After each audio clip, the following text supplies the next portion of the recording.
అందరికీ నమస్కారం అండి. చరిత్రలో ఈరోజు ఛానల్‌కి స్వాగతం. 2003వ సంవత్సరంలో ఫిబ్రవరి 11వ తేదీ నాడు క్రికెట్ వరల్డ్ కప్ చరిత్రలో ఒక అపూర్వమైన ఘటనకు వేదికైంది.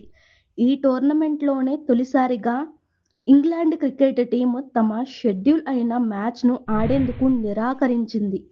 ఆ ఏడాది ఐసీసీ క్రికెట్ వరల్డ్ కప్ దక్షిణాఫ్రికా, జింబాబ్వే, కెన్యాలలో సంయుక్తంగా జరిగింది.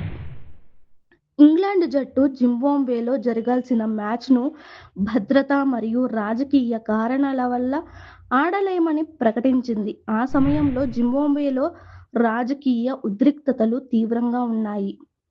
తమ ఆటగాళ్ల భద్రతపై ఆందోళనతో ఇంగ్లాండ్ క్రికెట్ బోర్డు ఈ కఠిన నిర్ణయం తీసుకుంది.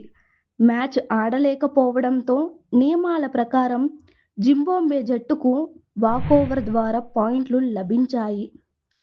ఇది వరల్డ్ కప్ చరిత్రలో మొదటిసారి ఒక జట్టు మ్యాచ్ ఆడకుండా వదిలేయడంగా రికార్డుల్లోకి చేరింది. ఈ ఘటన క్రీడలు, రాజకీయం, భద్రత ఎలా ఒకదానితో ఒకటి ముడిపడి ఉంటాయో ప్రపంచానికి గుర్తు చేసింది. క్రికెట్ కేవలం ఒక ఆట మాత్రమే కాదు, అది అంతర్జాతీయ పరిస్థితుల ప్రభావానికి కూడా లోబడి ఉంటుందన్న సత్యాన్ని ఈ సంఘటన స్పష్టం చేసింది. ఒక మ్యాచ్, ఒక నిర్ణయం వరల్డ్ కప్ చరిత్రలో ఒక మైలురాయి.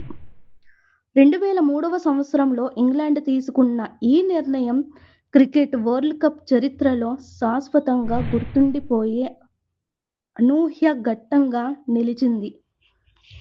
మా కంటెంట్ కనుక మీకు నచ్చినట్లయితే లైక్ చేయండి, షేర్ చేయండి, సబ్స్క్రైబ్ చేసుకోండి ఫ్రెండ్స్. మా ఛానల్ యొక్క నోటిఫికేషన్ మీ వరకు చేరాలంటే కింద కనిపిస్తున్న బెల్ ఐకాన్‌ను ట్యాప్ చేయండి. Thank you.